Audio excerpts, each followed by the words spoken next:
Welcome to Book of the Day. I'm Jonathan, and this will be a continuing series where I read a book and present what I find to be the most important things that we can take away from the book in question.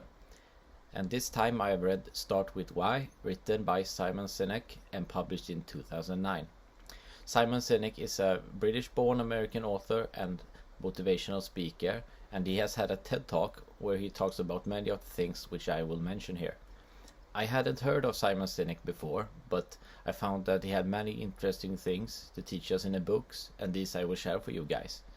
And once again, I've divided the things that I've learned in this book in different areas that I think capture the book's message and lessons to us readers.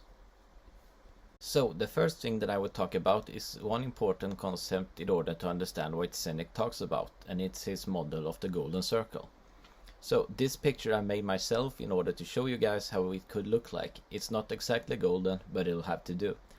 And as you can see, it consists of why, how, and what. By why, Sinek means what is your purpose, cause, or belief? Why does your company exist? Or why do you get out of bed every morning? And why should anyone care?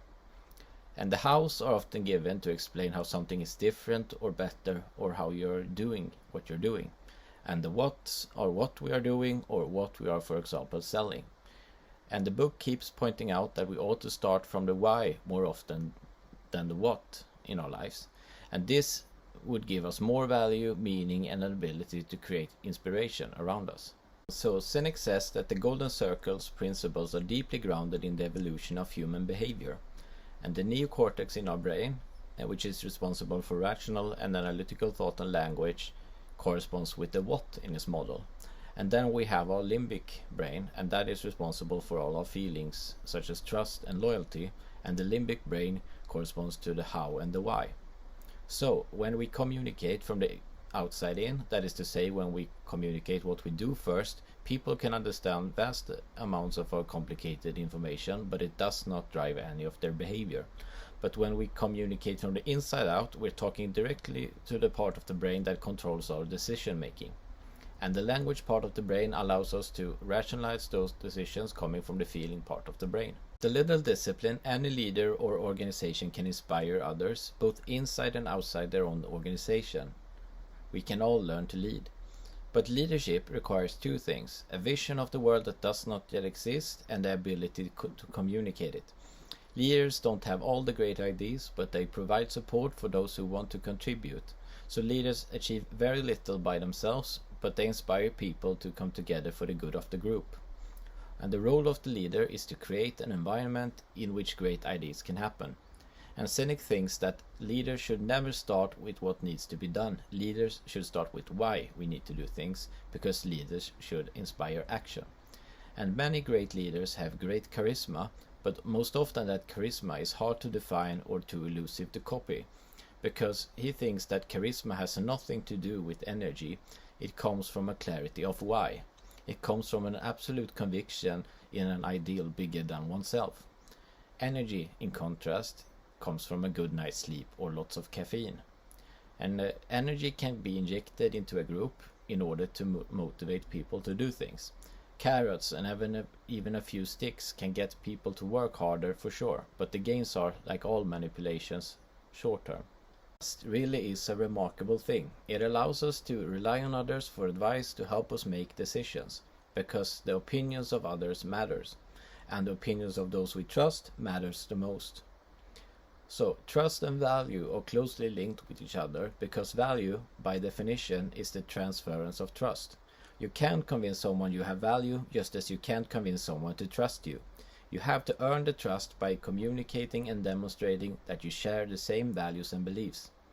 And one of the reasons the human race has been so successful is that we come together around the common sets of values and beliefs, through, for example, a culture. And when we share values and beliefs with others, we form trust. So, a common shared why builds trust, and a clear sense of why sets our expectations. Because when we don't know of other people's why, we don't know what to expect, so we expect the minimum or the worst. So next we are talking about influencing others.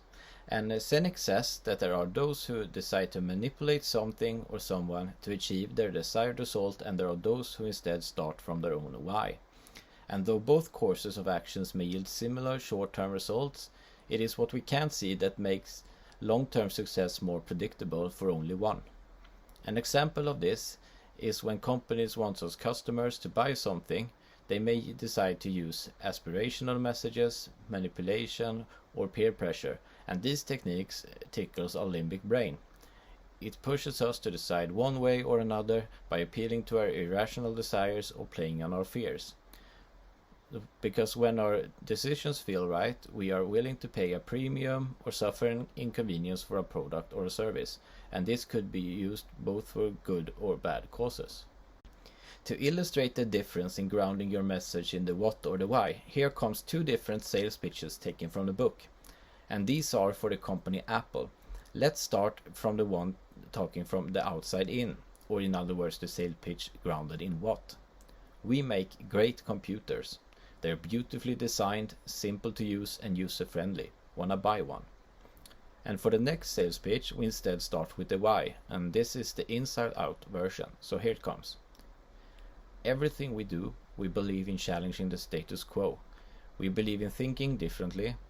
The way we challenge the status quo is by making our products beautifully designed, simple to use and user-friendly, and we happen to make great computers. Wanna buy one? So if you buy into Cynic's ideas about the importance of why, the second version would be the one you like more. So to summarize, the message that I got from the book is that we ought to figure out the why in our lives.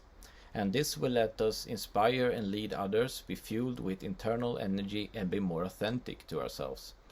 And this will have people drawn to us like a moth to a flame, because a clear and common why builds trust between you and others. And there are ways to get people to do what you want, but to be a good leader, you got to communicate with a clear why. So use this power for good. So that's all for today's video. If you liked it, please subscribe and hit the like button. Hopefully I will see you again in the next video.